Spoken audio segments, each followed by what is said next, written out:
Chapitre 28, l'instruction du jugement. Je regardais, dit le prophète, pendant que l'on plaçait des trônes. Et l'ancien des jours s'assit. Son vêtement était blanc comme la neige, et les cheveux de sa tête étaient comme de la laine pure. Son trône était comme des flammes de feu, et les roues comme un feu ardent. Un fleuve de feu coulait et sortait de devant lui. 1000 milliers le servaient, et 10 000 millions se tenaient en sa présence. Les juges s'assirent, et les livres furent ouverts. C'est ainsi que fut présenté au prophète le grandiose et redoutable tribunal devant lequel la conduite de tous les hommes sera passée en revue en présence du juge de toute la terre, et où chacun sera jugé selon ses œuvres. L'Ancien des jours, c'est Dieu le Père. Avant que les montagnes fussent nées, dit le psalmiste, et que tu eusses créé la terre et le monde, d'éternité en éternité tu es Dieu. Ce Dieu, source de toute vie et origine de toute loi, préside au jugement. 1000 milliers et 10 000 millions d'anges y assistent, en qualité d'assesseurs et de témoins. Je regardais pendant mes visions nocturnes, et voici, sur les nuées des cieux arriva quelqu'un de semblable à un fils de l'homme. Il s'avança vers l'Ancien des jours, et on le fit approcher de lui. On lui donna la domination, la gloire et le règne. Et tous les peuples, les nations, et les hommes de toute langue le servirent.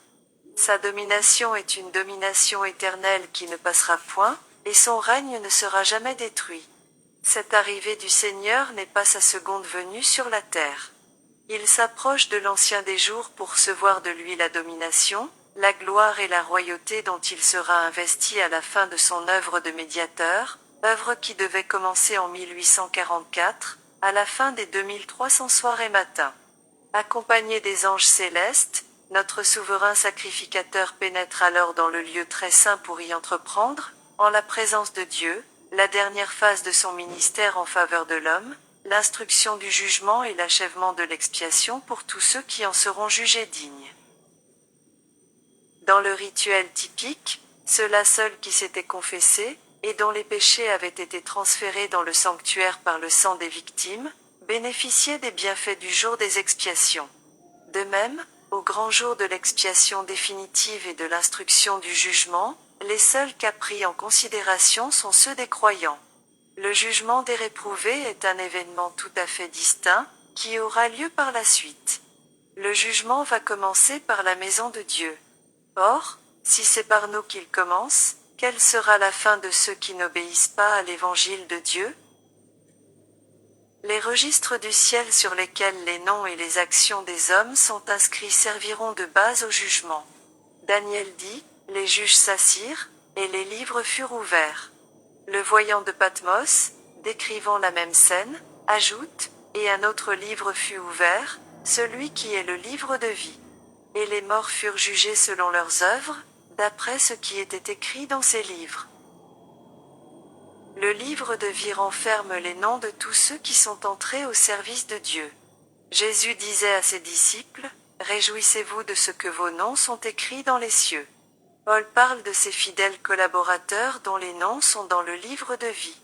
Considérant une époque de détresse, telle qu'il n'y en a point eu depuis que les nations existent jusqu'à cette époque, le prophète Daniel dit que le peuple de Dieu y échappera, tous ceux qui seront trouvés inscrits dans le livre. Et le voyant de Patmos déclare que seuls pourront entrer dans la cité de Dieu ceux qui sont écrits dans le livre de vie de l'agneau. Un livre de souvenirs fut écrit devant lui, dit Malachie, pour ceux qui craignent l'Éternel et qui honorent son nom. Leurs paroles de foi, leurs actes de bonté, tout est enregistré dans le ciel.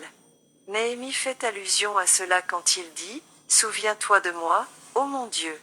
Et n'oublie pas mes actes de piété à l'égard de la maison de mon Dieu. » Tous les actes de justice sont immortalisés dans le livre de Dieu. Toute tentation repoussée, toute mauvaise action surmontée, toute parole douce et compatissante s'y trouve soigneusement enregistrée. On y voit aussi le récit de toutes les souffrances, de toutes les peines, de tous les sacrifices endurés pour l'amour de Jésus. Le psalmiste dit, « Tu comptes les pas de ma vie éreintée, recueille mes larmes dans ton outre, ne sont-elles pas inscrites dans ton livre? » Il y a aussi un registre des péchés. Dieu amènera toute œuvre en jugement, au sujet de tout ce qui est caché, soit bien, soit mal. Au jour du jugement, les hommes rendront compte de toute parole vaine qu'ils auront proférée, car par tes paroles tu seras justifié, et par tes paroles tu seras condamné. Les intentions secrètes, les mobiles inavoués figurent dans l'infaillible mémorial. Car le Seigneur mettra en lumière ce qui est caché dans les ténèbres, et manifestera les desseins des cœurs. Voici, cela est inscrit devant moi, dit l'Éternel. Vos iniquités, et les iniquités de vos pères. Toute œuvre humaine passe en revue devant Dieu pour être classée comme acte de fidélité ou d'infidélité. En face de chaque nom, dans les registres du ciel, sont couchés avec une redoutable exactitude toute parole mauvaise, tout acte égoïste, tout devoir négligé, tout péché secret, toute dissimulation. Les avertissements du ciel oubliés, les moments perdus, les occasions non utilisées, les influences exercées, bonnes ou mauvaises, avec leurs résultats les plus éloignés, tout est fidèlement inscrit par l'ange enregistreur. La loi de Dieu est la norme par laquelle les caractères et les vies seront éprouvés au jour du jugement. Crains Dieu et observe ses commandements, dit le sage. C'est là ce que doit tout homme. Car Dieu amènera toute œuvre en jugement, au sujet de tout ce qui est caché, soit bien, soit mal. Parlez et agissez comme devant être jugés par une loi de liberté, dit à son tour l'apôtre Jacques. Ce que les juges déclareront dignes auront part à la résurrection des justes. Jésus dit en effet que ceux qui seront trouvés dignes d'avoir part au siècle à venir et à la résurrection des morts seront semblables aux anges, et ils seront fils de Dieu, étant fils de la résurrection. Il dit encore que ceux qui auront fait le bien ressusciteront pour la vie.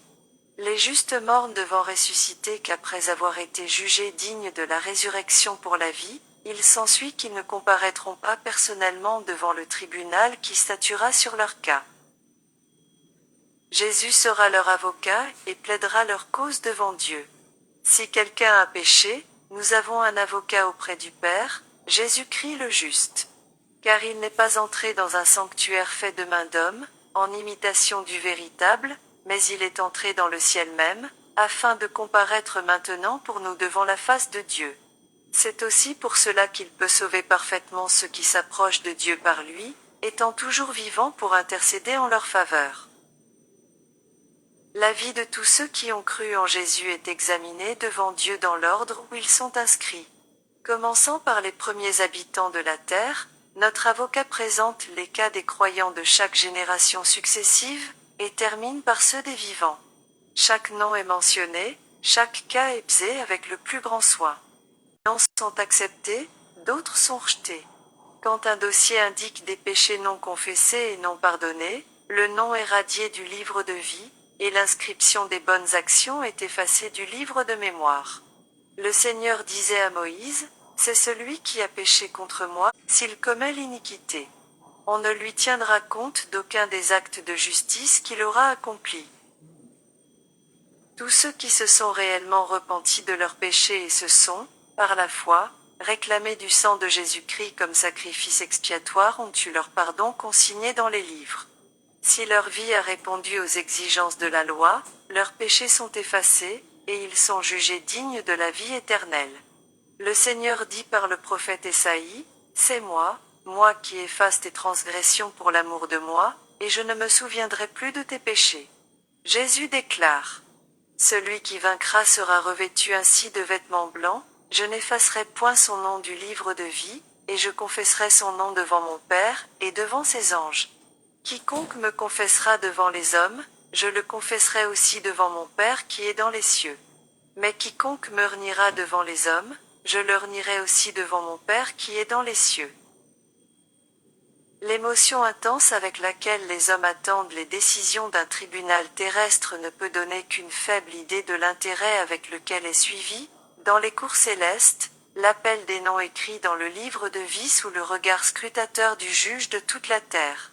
On y entend le divin intercesseur demander que tous ceux qui ont vaincu par la foi en son sang reçoivent le pardon de leurs transgressions, que la demeure édénique leur soit rendue, et qu'il soit couronné en qualité de cohéritier de l'ancienne domination. En entraînant la famille humaine dans le mal, Satan avait cru pouvoir déjouer le dessein en vue duquel Dieu avait créé l'homme. Mais le Sauveur demande maintenant que ce plan soit mis à exécution comme si l'homme n'avait jamais péché. Il requiert en faveur de son peuple non seulement un acquittement total mais aussi une part à sa gloire et une place sur son trône. Pendant que Jésus plaide pour les objets de sa grâce, Satan les accuse devant Dieu comme transgresseurs. Le grand séducteur s'est efforcé de leur inoculer le doute et la défiance à l'égard de Dieu, de les séparer de son amour et de les pousser à transgresser sa loi. Mais maintenant il souligne, dans le dossier de leur vie, leurs défauts, leur dissemblance d'avec Jésus, ces imperfections qui ont déshonoré leur Rédempteur, en un mot, tous les péchés dans lesquels il les a entraînés, et, en raison de ces faits, il les réclame comme ses sujets. Jésus n'excuse pas leurs péchés. Mais, en vertu de leur repentir et de leur foi, il demande leur pardon. Il lève devant le Père et ses saints anges ses mains percées et il dit, « Je les connais par leur nom. Je les ai gravés sur les paumes de mes mains. » Les sacrifices qui sont agréables à Dieu, c'est un esprit brisé, ô Dieu. Tu ne dédaignes pas un cœur brisé et contrit.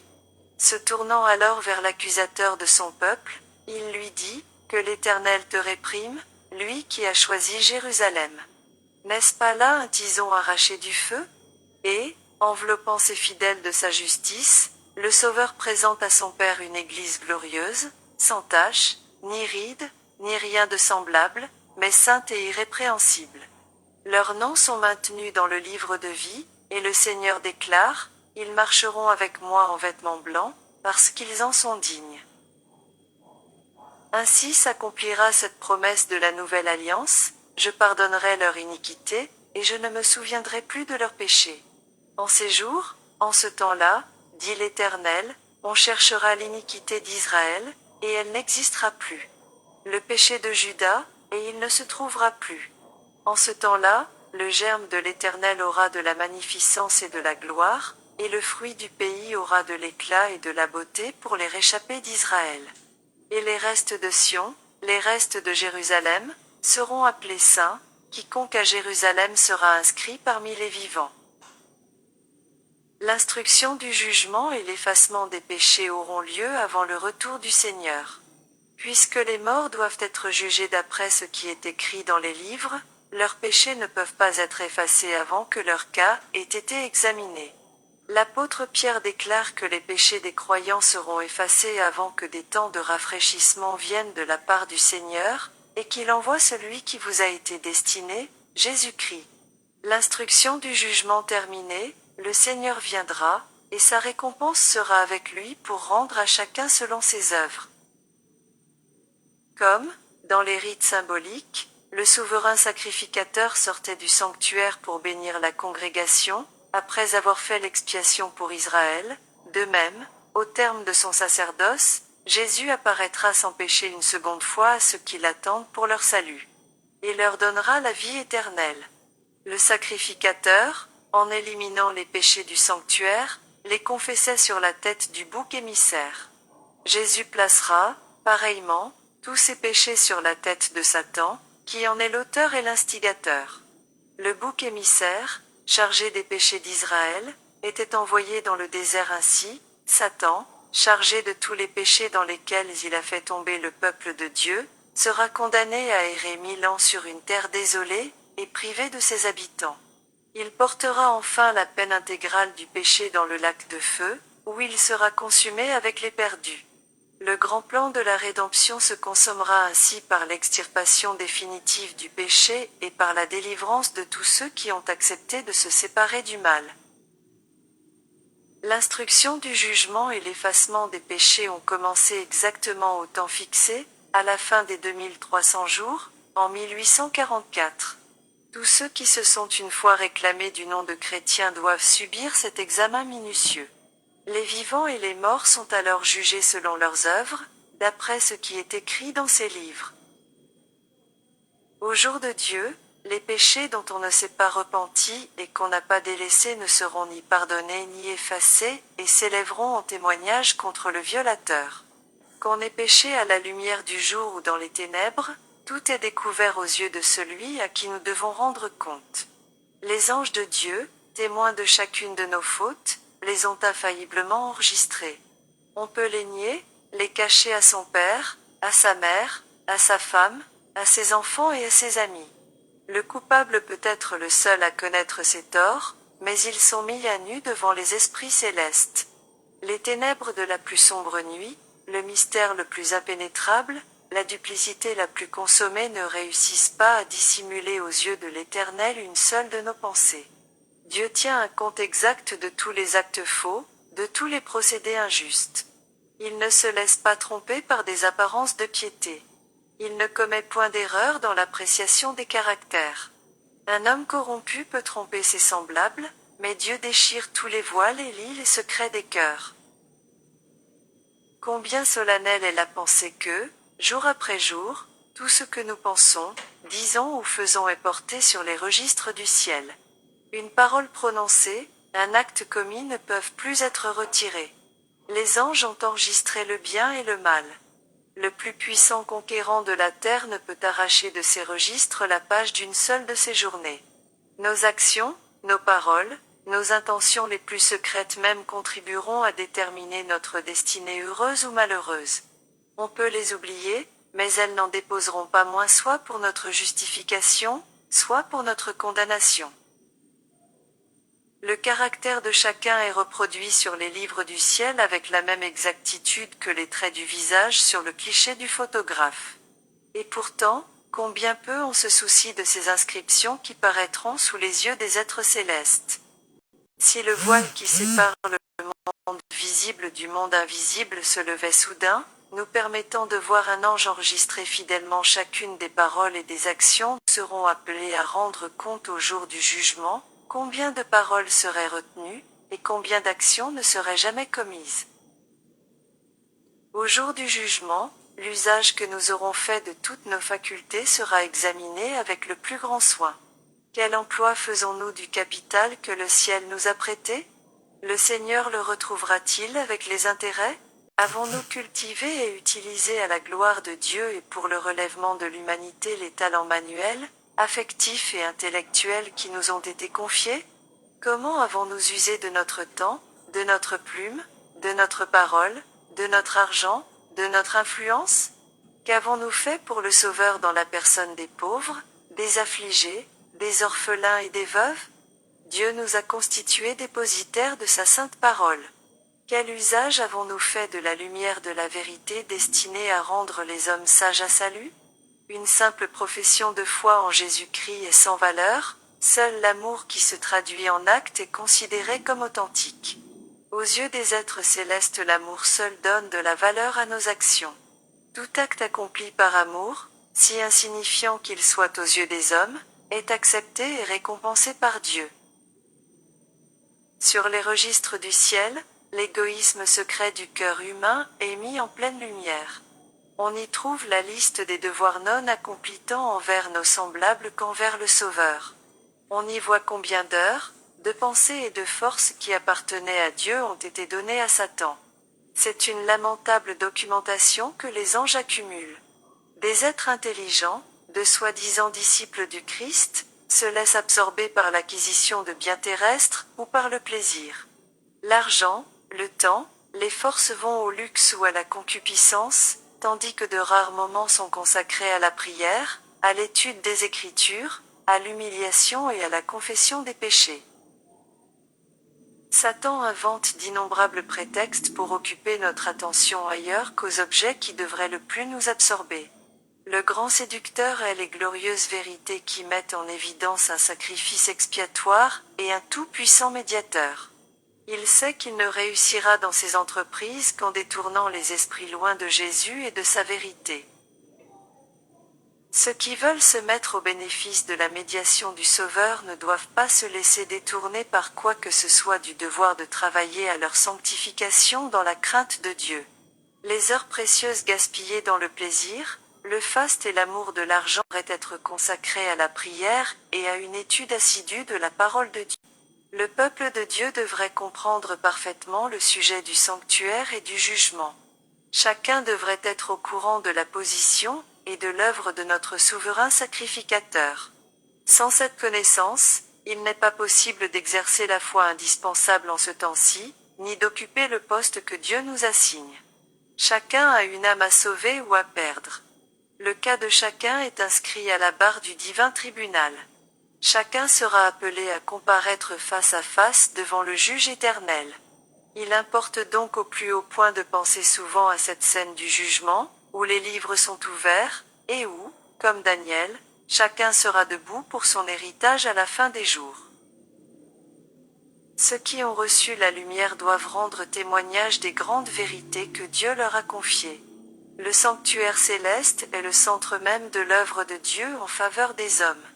Il intéresse tous les habitants de la terre. Il nous expose le plan de la rédemption, nous amène à la fin des temps, et nous révèle l'issue triomphante du conflit entre la justice et le péché. Il est donc important que chacun l'étudie à fond et soit en état de rendre raison de l'espérance qui est en lui. L'intercession du Sauveur en faveur de l'homme dans le sanctuaire céleste est tout aussi importante dans le plan du salut que sa mort sur la croix. Depuis sa résurrection, Jésus achève dans le ciel l'œuvre commencée par lui sur la croix. Nous devons par la foi aller auprès de lui au-delà du voile où il est entré pour nous comme précurseur. Là se reflète la lumière du calvaire. Là nous acquérons une plus claire intelligence du mystère de la rédemption. Nous comprenons que c'est à un prix infini que le ciel a opéré le salut de l'homme et que le sacrifice consenti est à la hauteur des plus dures exigences de la loi transgressée. Jésus nous a frayé la voie qui mène au trône du Père. Désormais, grâce à sa médiation, tout désir sincère exprimé par ceux qui vont à lui par la foi peut être présenté devant Dieu. Celui qui cache ses transgressions ne prospère point, mais celui qui les avoue et les délaisse obtient miséricorde. Satan cherche constamment à dominer sur nous par nos défauts, sachant bien que si nous les caressons, il finira par réussir. Pour cela, il nous trompe par ce fatal sophisme, il ne t'est pas possible de vaincre ce penchant. Si ceux qui cachent et excusent leurs fautes pouvaient voir Satan triompher à leur sujet, ils se hâteraient de les confesser et de les délaisser, en se rappelant que Jésus présente devant Dieu ses mains meurtries et son côté percé, et dit à tous ceux qui veulent le suivre, « Ma grâce te suffit. Prenez mon joug sur vous et recevez mes instructions, car je suis doux et humble de cœur. Et vous trouverez du repos pour vos âmes. Car mon joug est doux, et mon fardeau léger. Que nul donc ne considère ses défauts comme incurables. Dieu vous donnera foi et grâce pour les surmonter. » Nous vivons à l'époque du grand jour des expiations. Dans le culte mosaïque, pendant que le souverain sacrificateur faisait l'expiation pour Israël, chacun devait se repentir de ses péchés et s'humilier devant le Seigneur, sous peine d'être retranché de son peuple. Maintenant, de même, pendant les quelques jours de grâce qui restent encore, tous ceux qui veulent que leur nom soit maintenu dans le livre de vie doivent affliger leur âme devant Dieu, ressentir une véritable douleur de leurs péchés et faire preuve d'une sincère conversion. Un sérieux retour sur soi-même est nécessaire. Il faut, chez un bon nombre de ceux qui se disent disciples du Christ, que la légèreté et la frivolité disparaissent.